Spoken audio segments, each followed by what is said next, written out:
guys, it's Kelly here, and today I'm back with a video. This time we're using some products from My Favorite Things. This is the Big Balloon Stencil and the It's Your Day stamp set. Before we get too far into the whole process, I just wanted to let you know that these are on sale right now. So the stencil's on sale for $5.59 and the stamp set's on sale for $13.59. So I will link those below. YouTube if you're interested. Another thing, My Favorite Things does their Wednesday Blitz Day deals, which they also have going on right now. And several of the sets that I have used recently, the little polar bears, I think it was a rabbit and a penguin, they're on sale as well. They have great deals in this particular sale. So I just wanted to mention that in case you were had added those items to your wish list. So let's get into the card making. First of all, you saw me use my Tombow Mono multi-glue. I love to use that on the back of my stencils. Then it just reduces the chance that I'm going to have any errors because my tape slips or I'm, holding it in my hand, like holding it with my other hand and I bump it or get ink on my fingers or whatever. So that works well. So when I laid this down, I used the Post-it note masking tape to kind of add an extra barrier around my stencil so that I wasn't getting any ink where I didn't want it. The technique that I used for all four of these cards is the same.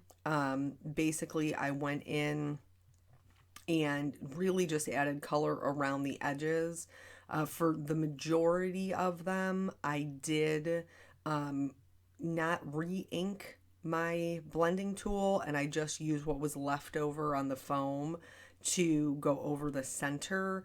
But really, I wanted to create this very bright highlight in the center so that my balloons would look transparent.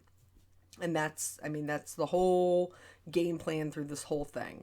I have another couple, little tips of things that I would recommend, but these came together so quickly. Like, I had to, normally when I edit my videos, everything is ×2. Because there's just so much to fit into such a short period of time. This one I actually I edited it ×2, but then I only had, I think it was like 13 minutes or something. And I was like, there's no way I'll fit story time in that, and they will not be happy. So then I had to go back through and just the ink blending portion, I extended out so that it wasn't 2 times. It was only 1.5 times as fast as I move in real life.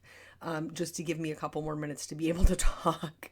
So these really did come together very quickly. If you're looking for either mass production, which is what I was looking for, or, you're like, hey, I'm running out of happy birthday cards to have on hand. These are really fantastic because they're simple, they're quick, but they're still very kind of striking, depending upon the color combination that you use. And just kind of like little clean, simple, modern, fun birthday cards for anyone. Like, literally anybody you could give these birthday cards to. Somebody that you're, close to, or somebody that, hey, maybe I'm going to this birthday party. Like, I remember when, like, over the years dating different people, and like maybe I would be attending a family function for them, for somebody's birthday, but I didn't really know them well. And it's always hard to find like this kind of generic, just general happy birthday card. But anyway, so yeah, I was really happy with the way that they looked, and these I created specifically to sell in that store that I have been talking to you guys about quite a bit. Some other things of note in making these: make sure that you're cleaning your stencil in between unless you don't care if the colors mix. So there's a couple of times where I didn't clean the stencil in between. Like if I was going from pink to purple, it did not bother me any to have a little bit of pink in my purple, so I didn't clean it in that. I would probably be the same way for like blue to green or green to blue. And then when you're picking the colors to go on top of each other, you have to be cautious, because they do, lay on top of one another. You got to pay attention to that color wheel. So this card, I wanted to use the pink and the green, because they're complementary colors. But in order to put a balloon in the middle, I have to pick a color that will work with both of them. So I could have used yellow. Yellow would have been great. It works with both pink and green. I ended up going with blue, which also works with pink and green. But like, I wouldn't have done an orange. The orange over the green would have been not good, though it would have worked with the pink. And like, I wouldn't have done a purple. The purple would have worked with the pink, but it probably wouldn't have gone over the green very well. So those are things to just be conscientious of when you're picking out your color combinations, since this particular type of card just mixed, the colors are a little bit mixed, which really I think adds to the fun of it because it gives that transparent look. But just, something to be aware of. So, as far as life goes, it's crazy here all the time. You guys know. But let's talk about the weather. Okay? Seems like a relatively boring topic, unless you live in Ohio. If you live in Ohio, then you already know what I'm going to tell you. And what I'm going to tell you is Mother Nature's off her rocker. So we had a couple of really nice days, like really, really nice days in, well into the 70s, sunny blue skies, Peanuts outside playing with his friends in shorts and t-shirts. And then we've had some rainy days, which is totally normal for spring, a little bit cooler, a little bit rainy. We got to, green this place up, water them plants, them grasses. I'm cool with it. I understand what it is. I don't like the mud monsters that my dogs turn into, but I understand that it is necessary evil in order to get to where we need to go, which is nice, warm weather. That's where I'm at. That's my end goal.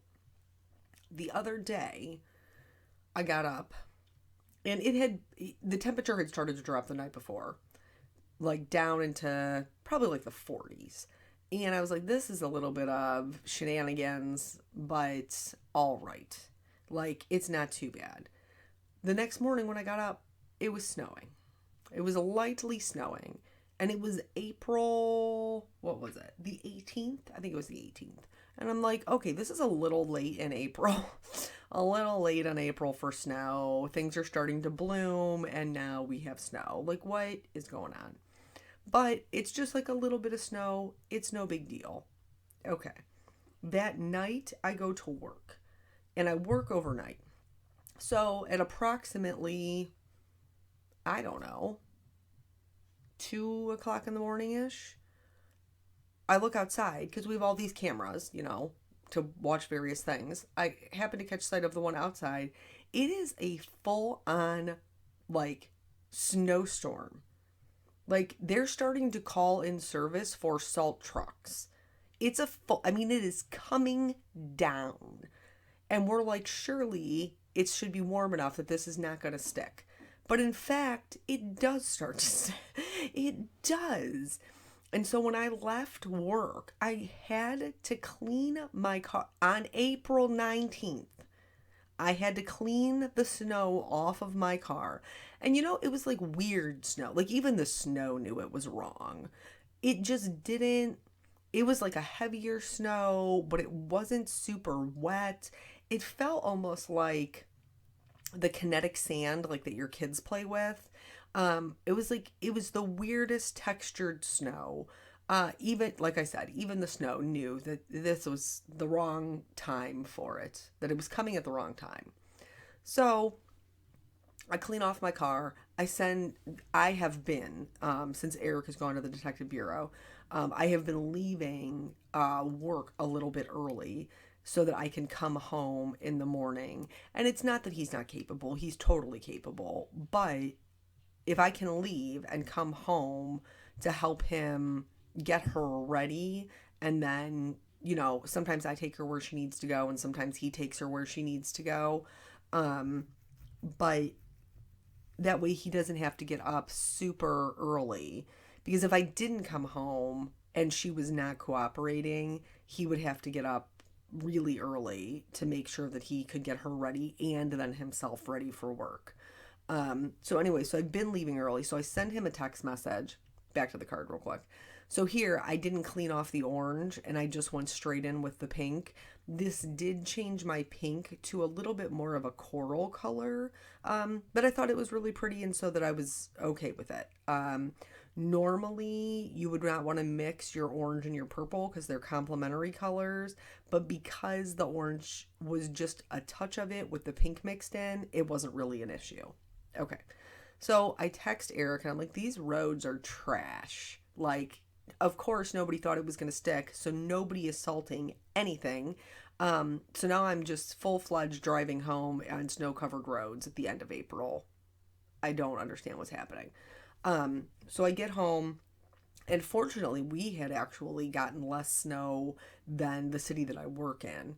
I think just because we're further south. But anyway, so I get home, I get the little miss ready, and then by the time I took her back out, it was not snowing anymore. It was still snow covered, but it was not snowing. Then I come home. Obviously, I have to sleep. I've been up all night. And wait, we're gonna come back to the card. So here, what I've done is I've got a little assembly line going for my sentiment. So this sentiment is 2 parts. So it has the happy birthday portion. Obviously, the I is missing. Here I just had 2 little spots that it didn't stamp that great because this was the first time that I used it. And rather than re-stamp it again, I just filled it in with my pen. And that worked fine. So I have one Misty that I have set up for that portion of the sentiment. And then this Misty I'm going to set up for the candle portion that fills in the eye. I could have stamped it in all black. I chose not to. And this really actually was very easy. So once I got them set up, I just positioned my ink pad when I was inking it up so that the black only touched the bottom portion of the candle and the yellow only touched the flame. I didn't have any issues. It worked out pretty well. You're going to see my head here because I'm trying to get things lined up because they are tinier and obviously they're good quality stamps, so they're a little bit sticky.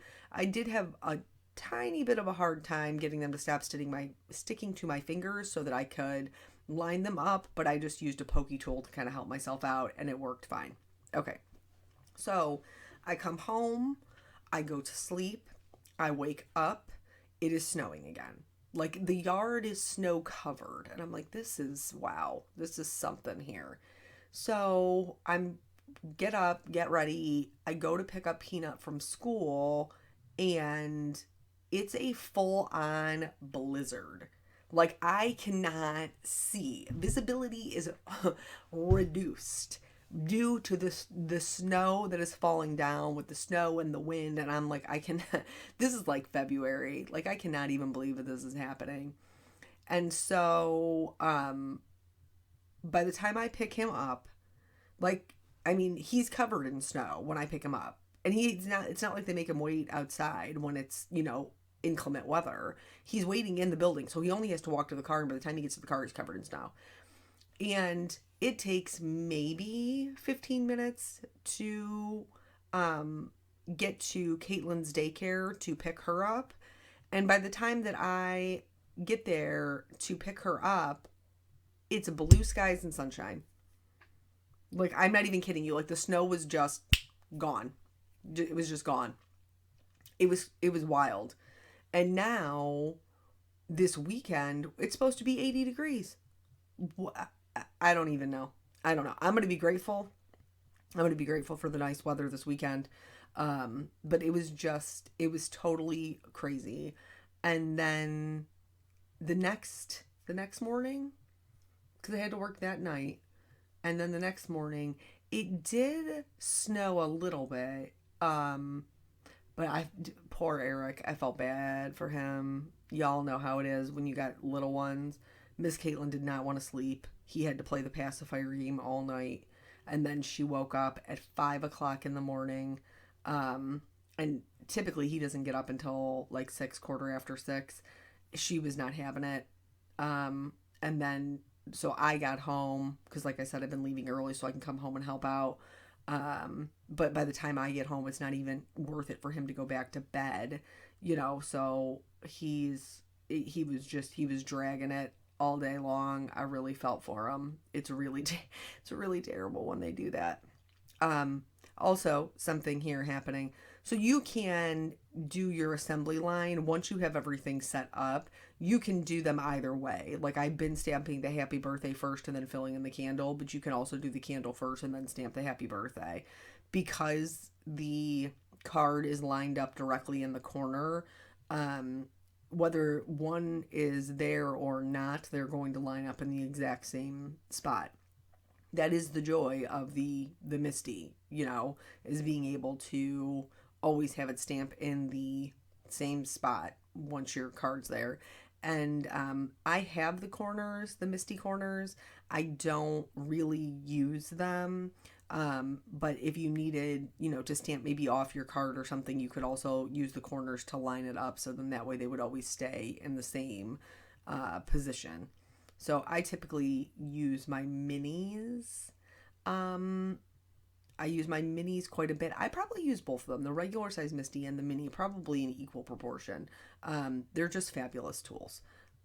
So yeah, outside of stamping the sentiments, I didn't really do anything else to these. I toyed around with whether or not to mix up adding the highlight with glossy accents or adding the highlight with Stardust Stickles. And ultimately, I decided to go with the Stardust Stickles for the whole thing. And you'll see that here in just a minute. Just to add a little extra. I love the sparkle and I can't deny it. I cannot deny how much I love the sparkle. So these are just a couple of different layouts that I came up with, or color combinations as well. I was really happy with the way that they came out. I will be interested to see how well they sell since they are relatively simple. And then here's those Stardust Stickles, and I'm just adding just a little bit of a highlight to the foremost balloon on most of them. On this little pink purple one, I did it on both of them. But I could have done this with glossy accents as well. And it still would have, worked to add, just a little extra texture. So that is it. That is all 4 cards. I hope that you guys are inspired to maybe try something a little bit clean and simple, or a new color combination. And I appreciate your time. Thank you so much for joining me. I'll catch you in the next video. Bye.